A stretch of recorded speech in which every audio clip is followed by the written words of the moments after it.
iniciação científica, de feiras de iniciação científica, né? Seria muito interessante e, quem sabe, nós poderíamos assim melhorar e evitar, né, a crise. Quando eu digo evitar, não estou querendo dizer que ela tenha que ser, que não exista, não possa mais existir crise, porque, como eu disse, eu acredito que a crise pode ser fértil e produtiva também. Obrigada pela atenção.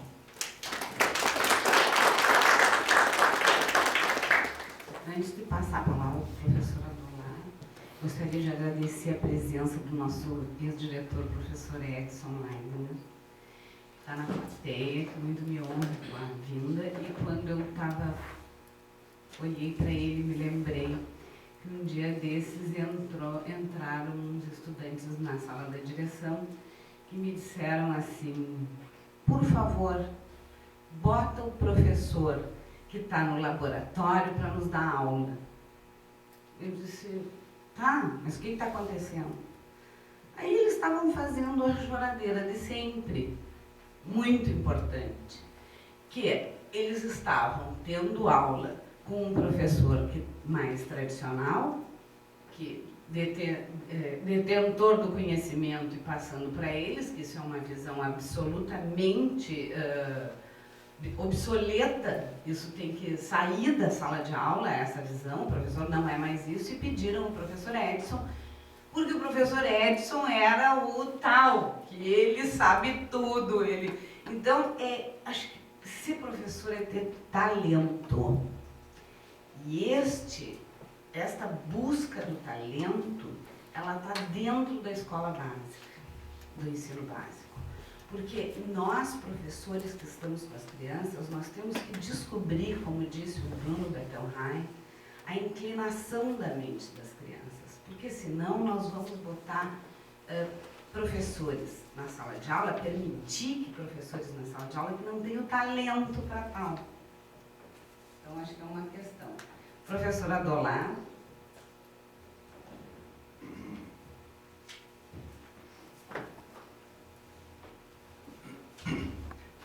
Pois então, satisfação, colegas, professora Simone, professora Dirce, e também o professor Jorge, que reviu hoje depois de quase 40 anos, né? Um pouquinho mais. Tamires, querido aluno, né? E outros que estão aqui presentes. E, eu vim com uma ideia e vou sair com outra, né? Isso, de repente, é bom, né?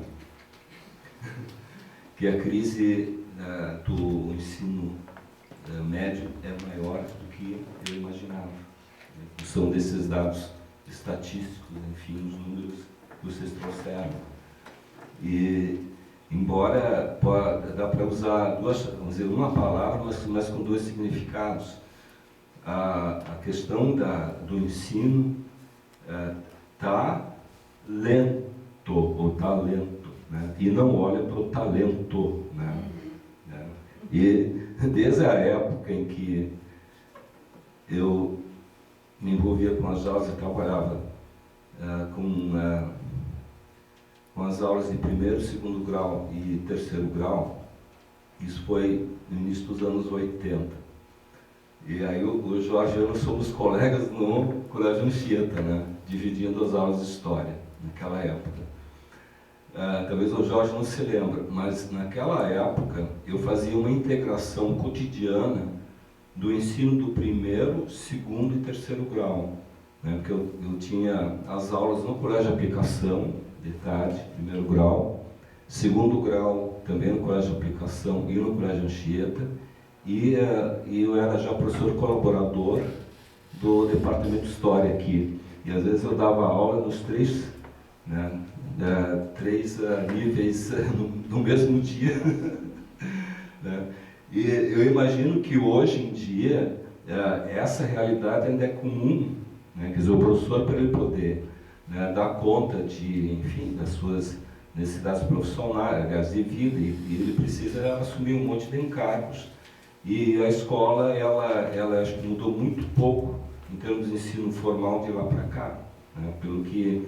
E aí, então, a questão da crise, né, desses dados estatísticos, que está havendo uma diminuição e falta de interesse e envolvimento dos adolescentes, é uma coisa realmente muito séria, né? A evasão, né? Vocês falaram em evasão, quer dizer, a evasão, né? Por que alguém não quer estudar? Né?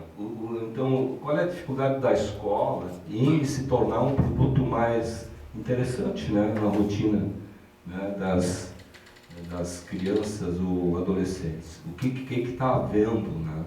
Então, eu acho que tem realmente uma crise que vem de longa data, que já é estrutural, em termos de modelo de escolas e formas de funcionar, de longa data, por isso que está lento, né, a coisa.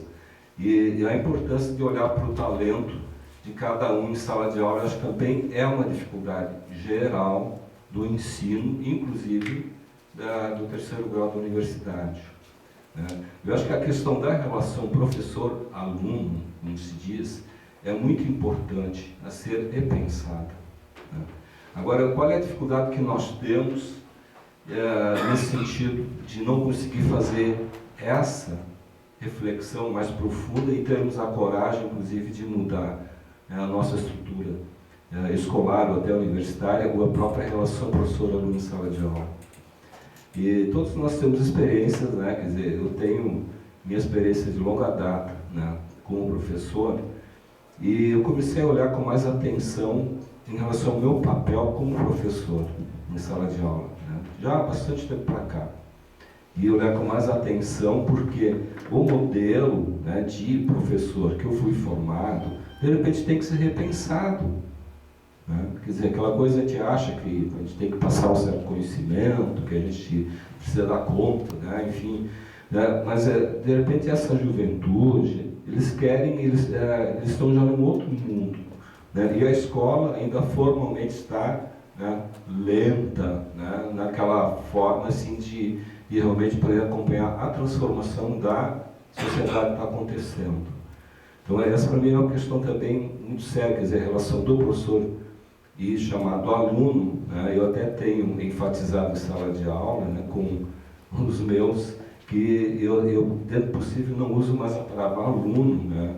A Tamires deve estar se lembrando, né? Enfim, porque realmente a gente usa a palavra aluno e que cria uma distância muito grande. E hoje em dia acho que tem um clima mais no ensino de sala de aula, ele pode ser mais próximo, ele pode ser mais afetivo, ele pode ser até mais informal, e de inserir, né, o estudante em sala de aula. Eu estava me dando conta, né, vamos dizer, de que a universidade, por exemplo, ele classifica, né, os que estudam aqui dentro, em estudantes e alunos.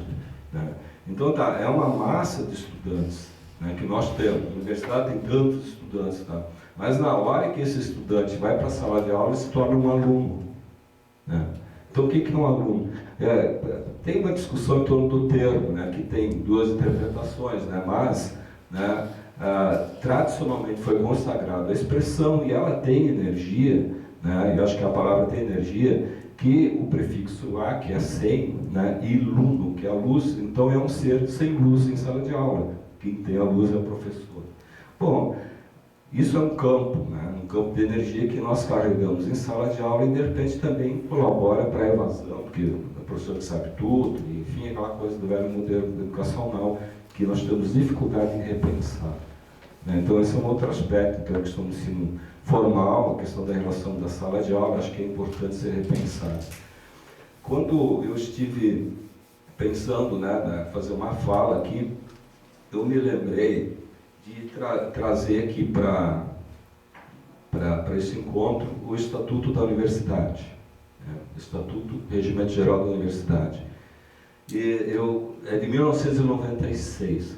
Nos anos 90, né, quando nós reformulamos esse Estatuto da Universidade,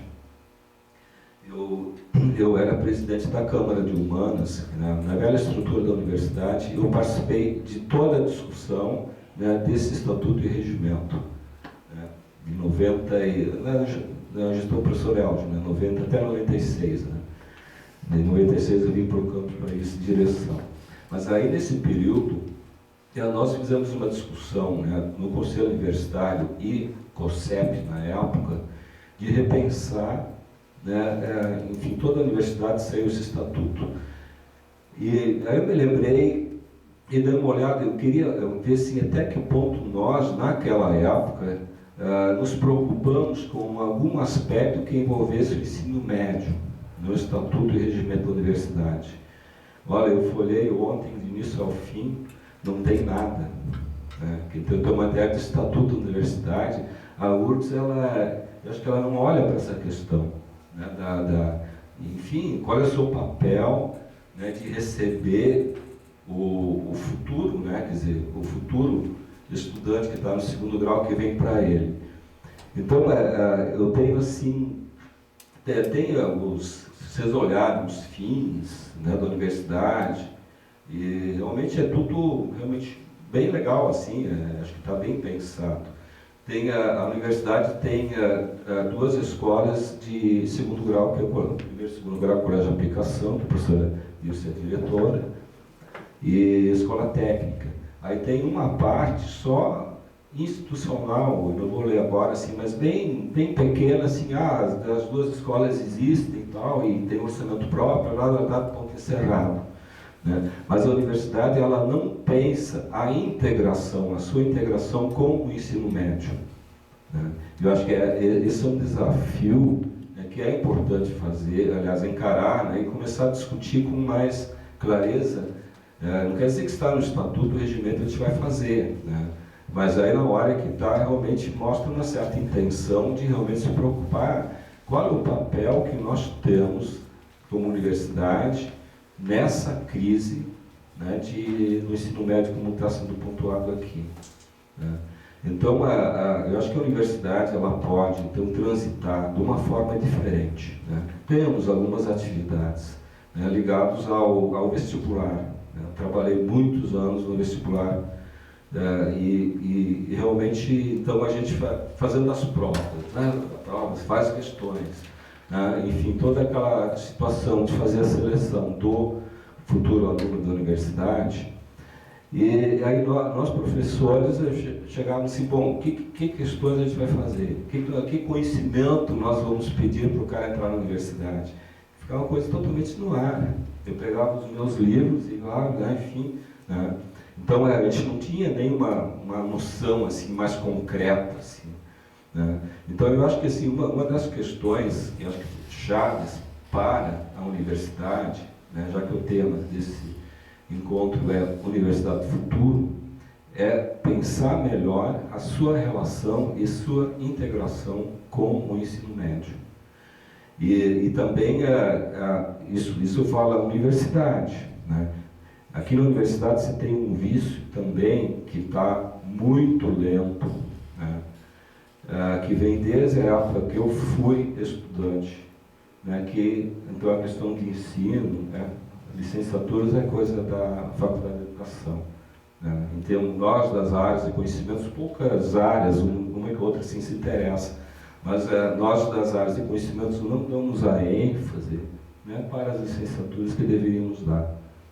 A Luísa na Sociologia se preocupa, nós somos, né, alguns guerreiros nessa área, claro, não vou tirar os méritos em geral.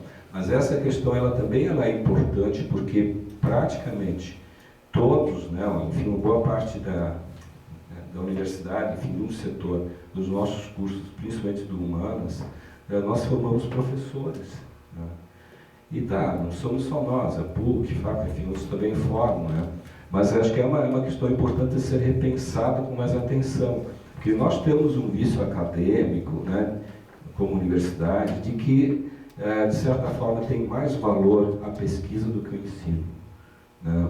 A sala de aula ela não é valorizada como deveria ser. E aí, então, essa rediscussão, para mim, ela ainda é atual, embora já tenha participado dessa discussão em outras épocas.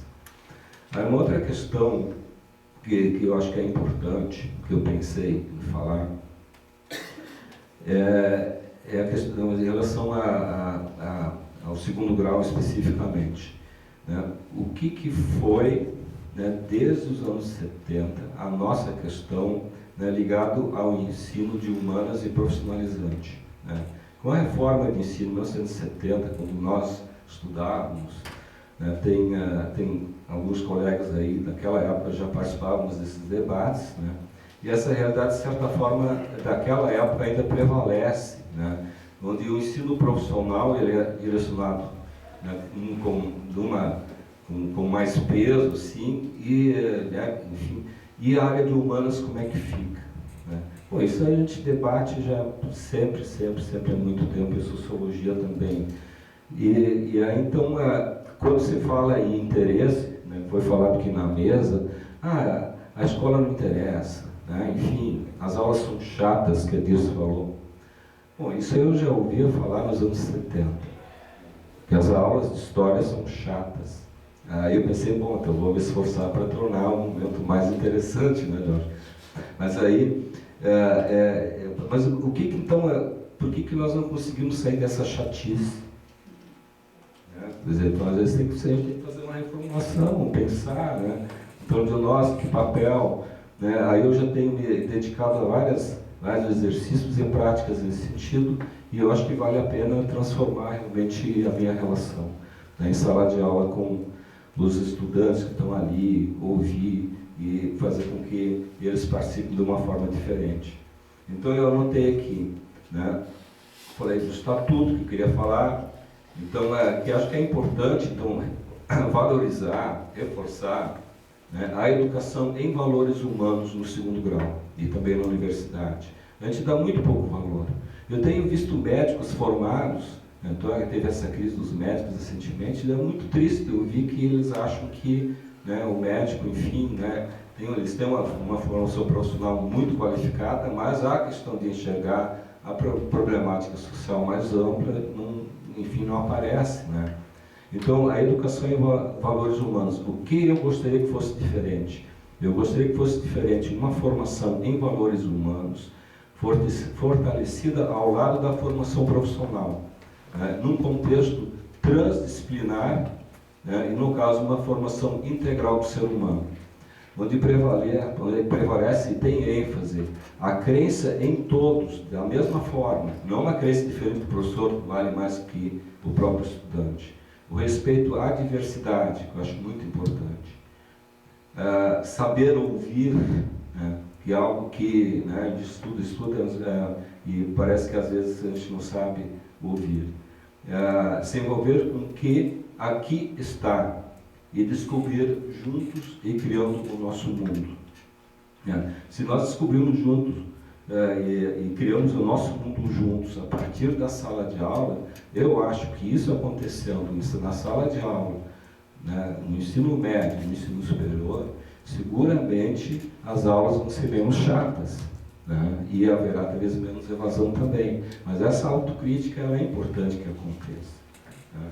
E aí, então, para terminar, o que eu pensei em falar, né, que é importante, então, superar o círculo vicioso entre a universidade e o ensino médio, né, e vendo os futuros estudantes do ensino médio como já uma parte sua. Né. Acho que a universidade ela precisa ter esse olhar diferente. Né. Eles já são parte sua. O passado, como diz o Paul Ricoeur, no passado também tinha o futuro. Né? Então, o passado dos estudantes do ensino grau, eles são o futuro da universidade. E nós fazemos de conta que não fazem parte de nós. E aí, então, criar um círculo virtuoso entre, né, os futuros estudantes do ensino, no caso, e integrar os estudantes do segundo grau com o que tem para oferecer. Né? Como? Eu coloquei, fazer um projeto de integração. Quer dizer, a universidade tem tantos profissionais qualificados, quem sabe a universidade monta um projeto, né, de integração entre o ensino médio e o ensino superior. Né? Mas dá trabalho, né? De repente não acontece. Aí, para terminar, né, eu anotei uma poesia do A.R. Ammons, um poeta americano. Ele diz também como é que a gente fica sempre preso em algumas coisas e a gente não se abre.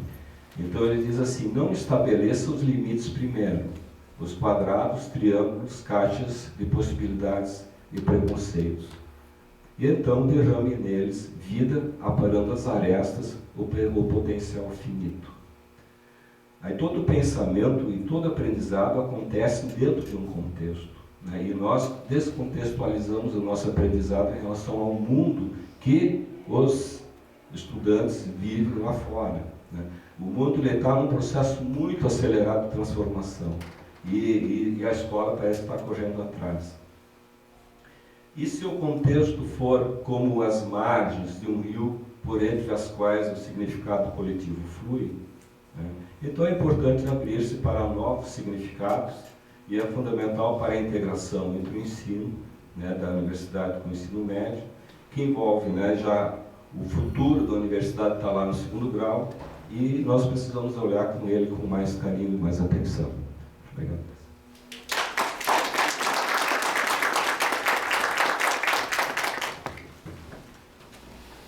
O professor fala nesse descontentamento, né, eu diria crise, não sei se a gente tem uma boa palavra, mas é um descontentamento generalizado. Então nós temos um leque enorme de dificuldades enfrentadas pelos estudantes e pelos professores. O aluno está achando que é chato. O professor, se para o aluno está chato, para ele também deve estar. E é disso que se faz a escola, dessa problemática atual. E aí a gente pensa assim, como é que está a nossa conexão com, eu digo nossa porque me boto no lugar de ensino básico, com a universidade, com as licenciaturas que trazem e desenvolvem a estrutura da matéria em si, mas trabalham muito pouco a didática, a metodologia e a linguagem, a nossa. O que a gente recebe? Porque nunca dá para falar generalizado. A gente vem de algum lugar, né? Eu venho da aplicação e a gente recebe estagiários de todas as licenciaturas, estagiários de conclusão. Só para falar nessa parte do que recebemos. E o que a gente nota? Quanto aquelas artimanhas, porque o professor ele nada mais é do que um mediador entre o aluno e o objeto do conhecimento. E é para essa mediação que precisa ter o talento. Porque a informação, hoje ela está diferente. A escola não é o lugar para se derramar informação. Ela é um lugar, já diz, as diretrizes são muito modernas, coloca a escola como um lugar em que há um imbricamento entre a estrutura da matéria, entre aquilo que se vai aprender, entre os conteúdos. Ela preconiza que se trabalhe as áreas do conhecimento, a lei não diz nem o que se trabalhe, ela fala as áreas do conhecimento e coloca para as instituições que trabalhem as especificidades, que possam adequar um currículo ao seu aluno. E aí eu passo assim, o aluno real, isto é o mais importante. Uma aula não é para ser dada para todo mundo. O planejamento do currículo, ele tem que considerar que aluno é esse que está comigo. Da onde ele vem, o que ele quer, o que ele gosta, o que ele sabe, com quem ele se relaciona, o que ele aspira, o que ele sonha. Até porque a nossa tarefa também, de professores do ensino básico, de trabalhar o sonho. Porque é dele, é pelo sonho que tem o salto. Então, a nossa tarefa é de uma complexidade e importância. Quando o senhor falava todos aqueles pontos ali, eu enxergava assim, na licenciatura está o local onde tem que se trabalhar metodologias.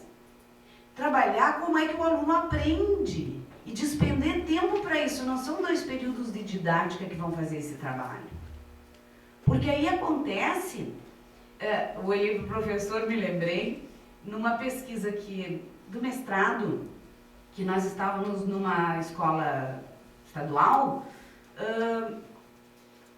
que tem uma complexidade diferente, tem uma Aí a gente olha, os professores são desvalorizados, nem o piso nacional pagam para eles. Eles trabalham numa série de escolas, eles vivem correndo, eles não têm tempo de planejamento. E esta é a massa da educação básica, não é a aplicação. A aplicação, em termos intelectuais, é elite. Porque nós temos profissionais super qualificados, nós temos um tempo ótimo para poder trabalhar, estamos iniciando eu diria que nós podíamos ser um paradigma, porque nós vamos iniciar uma educação integral, que só estamos com uma deficiência, uns acertos, uns ajustes de estrutura e infraestrutura de alimentação, mas o que se precisa fazer? Precisa ter professores qualificados que entendam a questão dar aula, entendam que a aula há muito tempo não é transmitir conhecimento, que eu tenho que envolver, que eu tenho que saber que aluno é esse, que eu tenho que desenvolver um pensamento investigativo, e essa é vamos dizer, o mote do IC, que é a iniciação científica, é o desenvolver no aluno o pensamento investigativo. Eu não vou lá ensinar nada para ele, o mundo está aí. Se eu pegar isso aqui e fizer dissecar do que ele é composto, aqui está o conhecimento. Então, o conhecimento do mundo, seja ele natural ou transformado, e aí a história e a sociologia entram com o estudo de como é que o homem faz essa transformação do mundo natural e como é que foi através dos tempos. Então, a nossa tarefa é inserir o aluno nessa problemática para que ele possa refletir, para que ele possa ser crítico, para que ele possa desenvolver habilidades mentais de observação, descrição, comparação, levantamento de hipótese, análise, síntese. Essa é a tarefa da escola. O conteúdo está aí. Se me botarem ali no mato, outro dia eu estava dizendo, se me botarem no mato, eu tenho que saber desenvolver e tirar dali todo um aprendizado que as crianças podem ter. Não tem mais uma abordagem de ensino, é uma abordagem de aprendizado. E como que a educação básica está fazendo isso?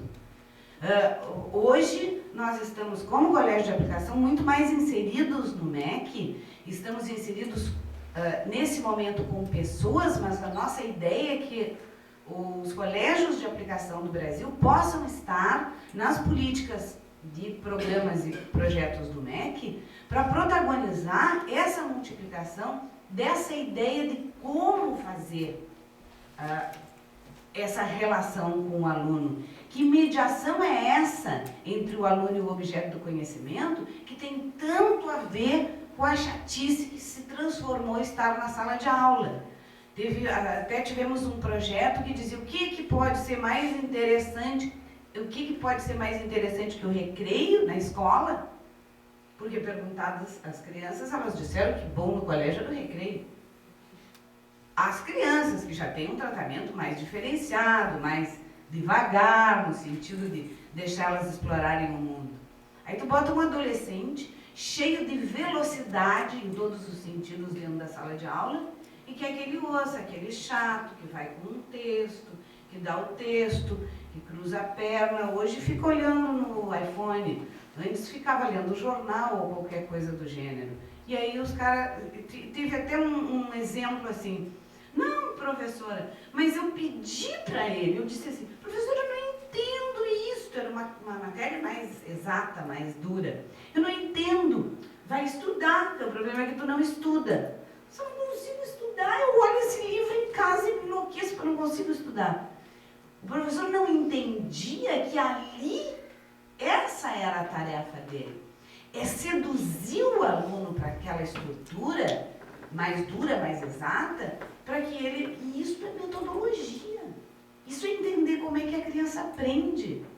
Criança que eu estou dizendo, eu estou incluindo até EJA, porque o nosso colégio tem uma experiência muito vasta, porque vai dos primeiros anos até o EJA, e aprender é um processo. É um processo que tem que ter sedução, que tem que ter gosto. Porque um livro dá sono sozinho e uma sala onde tu ouve as moscas, o Mário Quintana feliz naquele poema dele, que que ele diz que bom que um avião entrasse por uma janela e saísse por a outra, para quebrar aquela monotonia insuportável da sala de aula. E enquanto a gente não encarar que isso é verdadeiro, e sacudir os professores para essa tarefa tão importante que eles têm, não vai acontecer. Porque aí a gente vai continuar falando em ensino, e vamos procurar conexão com outros lugares para poder acontecer. E aí, falo em conexão, eu falo nas licenciaturas. Se formos parceiros em fazer com que as licenciaturas despendam mais tempo em estudar como é que a criança aprende, e nessas modalidades metodológicas, que passa, sem dúvida, por construção de conhecimento, se eu rechaço a ideia de transmissão, eu obviamente estou ligada a construir conhecimento. Para construir conhecimento, o aluno tem que estar envolvido, ele tem que participar do processo. As diretrizes curriculares estão recheadas de teoria, falando no aluno verdadeiro, o aluno real, aquele aluno que está ali, aquele aluno que tem toda uma configuração cultural, socioeconômica, e que é esse que está com a gente, então não pode ser massificado. Que bom que a LDB e as próprias diretrizes dão essa autonomia. Só que o professor ainda não sabe o que fazer com essa autonomia, ele não foi preparado para isso. Como o professor disse, sai um professor de história, muito bem formado em história, mas e no trabalho de mediação com adolescentes, que estão super interessados em 1000 outras coisas. A gente vamos dizer, uma competição triste, né? Porque competição com a tecnologia rápida, competição com o mundo, competição com o namoro, competição com tudo que tem de bom para fazer, e o cara fica ali entre 4 paredes. Então, adeque-se à escola para vencer esse desafio.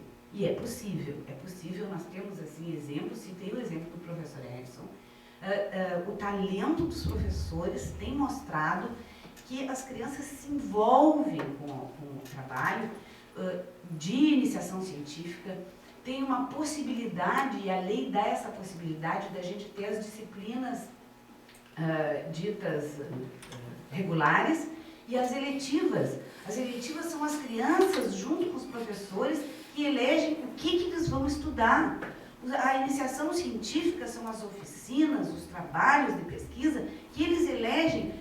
Eu quero estudar a dinâmica da física do skate. Então, através do que é interessante para eles, naquele momento, toda a disciplina se beneficia do interesse, da significação para trabalhar o conteúdo. Então, é uma visão diferente, uma postura de professor diferente, que não chega carregado de conhecimento só, mas chega carregado de uma generosidade enorme de partilhar com o aluno as dúvidas e buscar junto com ele. É muito trabalhoso, não há dúvida. É mais fácil ficar na frente, vir com tudo pronto e dar para ele. Respeitar a construção do conhecimento de cada pessoa, e com cada ritmo, com cada jeito, e planejar o teu trabalho considerando tudo isso, é muito, muito, muito trabalhoso. A lei diz que tem que ser relevante, pertinente e equitativo. É isso. Mas é que entre a teoria que está aqui e entre o que acontece na sala de aula, está em quilômetros de distância. A nossa tarefa é tentar aproximar isso. Eu acho que a união com as licenciaturas pode dar um bom resultado. Eu sinto assim, que eu estou com vocês aqui na mesa, o pessoal que está ouvindo, eu estou, e alguns aqui, representando essa sala de aula, né, e vendo o que está acontecendo no Brasil em termos de educação básica, mais especificamente ensino médio, porque aí é o gargalo, né, o pessoal que sai para a universidade, em termos, porque é mais ou menos assim, de 4 milhões que saem do ensino médio, 100 mil entram na universidade. Então, nós temos o desafio dos 3 milhões e 900 que vão para onde? Então a escola ela não é só preparar com os conteúdos, a estrutura, a informação do mundo, é fazer com que esse sujeito, nessa modalidade de construção de conhecimento, ele seja articulado, desdobrado, crítico, reflexivo, que tenha consciência de que ele pode transformar. Aí eu busco o que a Luísa Helena disse, que foi o que os jovens disseram nas ruas. Nós não queremos mais isso, isso, isso e isso. Eles podem estar lá fazendo essa pressão, a gente tem que formar um jovem participante, que acredite nele, que acredite que ele é capaz. A tarefa, eu acho maravilhosa. Eu sou uma apaixonada, acho que essa é uma condição para trabalhar com alunos, ser uma apaixonada por eles. Senão não funciona, dá a vontade de ir embora. A evasão, ela está ligada à chatice. E a gente tem, então, compromisso. Eu vou passar para vocês, se quiserem fazer alguma colocação, para a plateia perguntar para a gente. Começar um diálogo, né, em cima do que a gente conversou até agora, que tem tantos pontos a rever, tem tantas...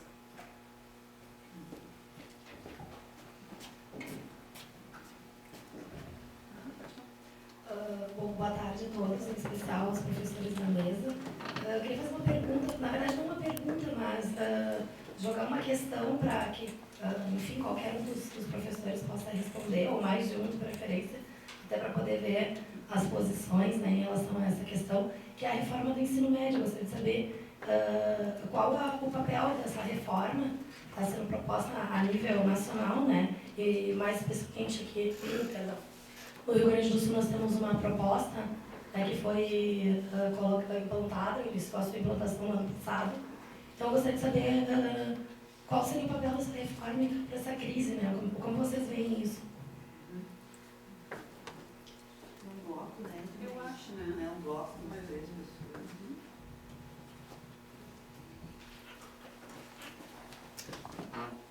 Meu nome é Moreira, eu sou da Física. E eu sempre me dediquei ao ensino da física. E grande parte que eu ouvi aqui, Karl Rove dizia já em 1969, o Freire dizia também, que tem que haver generosidade, tem que haver empatia com o aluno, tem que haver criticidade.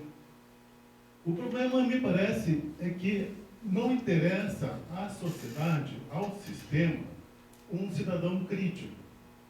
A nossa sociedade é comportamentalista, nosso ensino é comportamentalista, e nós, professores e orientadores, estamos aqui criticando o sistema, que o professor devia ser assim, o professor devia ser assado. A escola, ela é da sociedade. A sociedade não interessa o cidadão crítico. A sociedade interessa esse ensino passivador, chato, etc. Ensino massificador. Como é que vocês veem isso?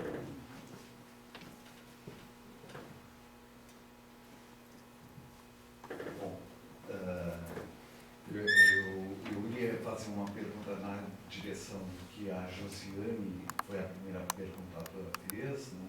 Saúdo a todos que fizeram a exposição, nossos colegas.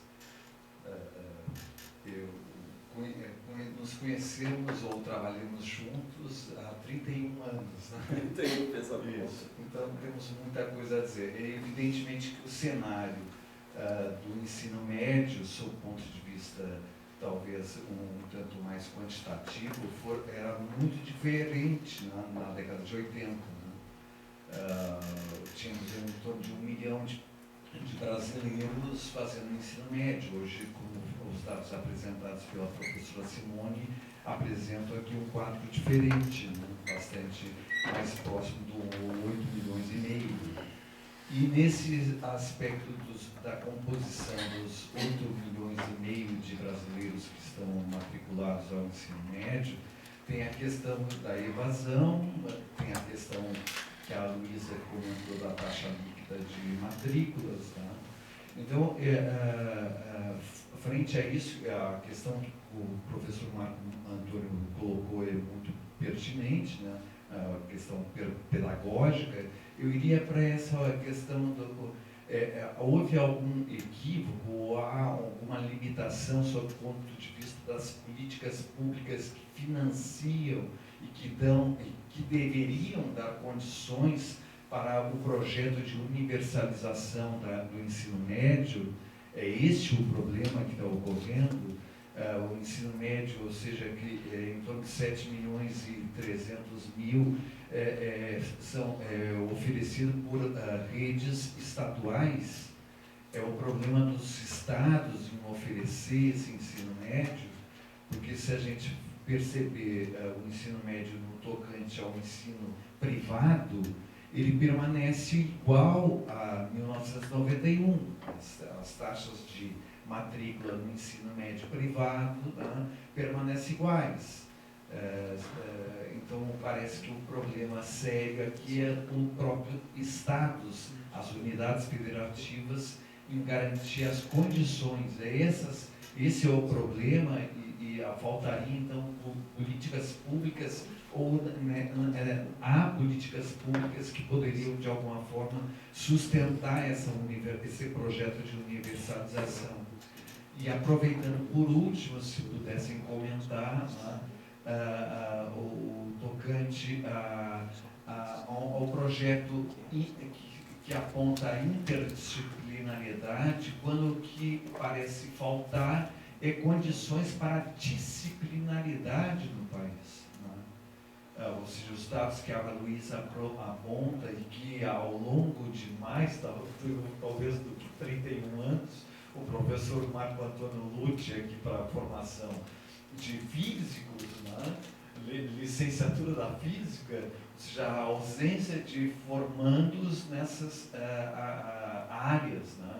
E evidentemente que essa ausência diz respeito também às condições de trabalho, de vida, que um licenciado tem para trabalhar, inclusive, do ensino médio. Né?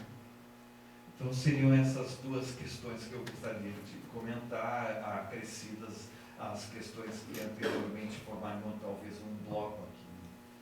É claro que não é para fazer uma nova apresentação, né? Nós compreendemos. É na mesma isso já linha? apresentado. Quem sabe? Não, eu acho que a gente agora dá uma conversada, senão vai ser. Né? Vai falar, Simone? Primeiro, eu só queria, como a minha fala foi mais na crise em si, eu não falei do papel da universidade, eu só gostaria de marcar as políticas que a colega Luiz Helena colocou, o ForProf, né?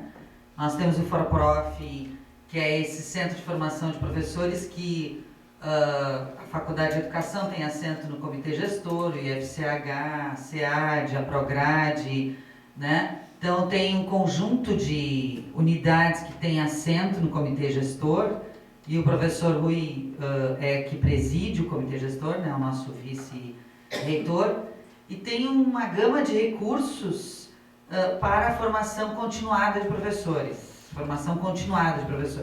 E aí nós temos especializações acontecendo, como esse curso da Sociologia aqui, né? Que é daí a formação continuada, e também o Lato Sensu. Temos muito, na Faculdade de Educação temos produção de materiais para o currículo de História, temos um Lato Sensu sobre etnicidade, sobre a 10.639, né? A 10.645, agora 11.645, que é essa lei que coloca o ensino, a educação indígena e a questão afrodescendente para o currículo escolar. Então temos muito, eu não quero fazer injustiça, tem muitos cursos, né?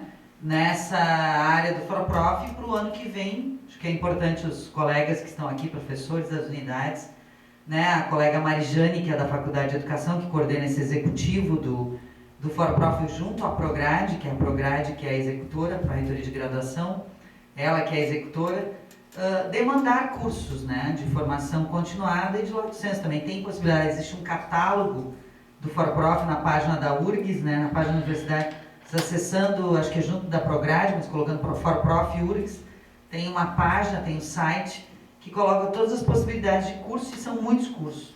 E tem um alcance muito grande, e esse ano a universidade conseguiu cumprir todas as suas metas com o MEC, né? Metas que tinha colocado de formação continuada de Lato Senso com o MEC, né? E para o ano que vem tem mais recursos, mais possibilidades dos colegas que querem se colocar nessa área, né? Da mesma forma, nós temos a Corlicem, que é a coordenação das licenciaturas, que a colega Umbelina, do Instituto de Artes, coordena, a colega Sônia Ogiba é a vice-coordenadora, que é da nossa unidade, e que faz esse debate das licenciaturas, assim como tem a Cor Saúde na URGS, tem a Corlicem, né? A Corlicem é mais antiga, a Cor Saúde, vinculados à Prograde, todas as duas coordenações, em que discute os currículos, o alcance das disciplinas, a questão dos regressos. É um fórum muito interessante de compromisso da universidade com as licenciaturas. O PIBID, né, que é esse grande programa de iniciação à docência, de bolsas de iniciação à docência, que o interessante do PIBID é que ele é um dos poucos programas que consegue chegar no professor da educação básica. Então ele tem bolsa para o professor orientador, tem bolsa para os estudantes do PIBID com início à docência e tem bolsa para o professor lá, que recebe esses estudantes e que faz a tutoria desses estudantes. Também está em fase de edital, de organização dos programas, né? A colega Teca da Física, coordenando na Física, né? Lá na Faculdade de Educação é a Roselane que está coordenando ele como um todo, temos muitos colegas envolvidos com o PIBID, né? Então, é um outro programa que a universidade se coloca, né? No seu diálogo com o ensino médio, e cada unidade, a nossa, com muitos cursos de extensão e de lato sensu,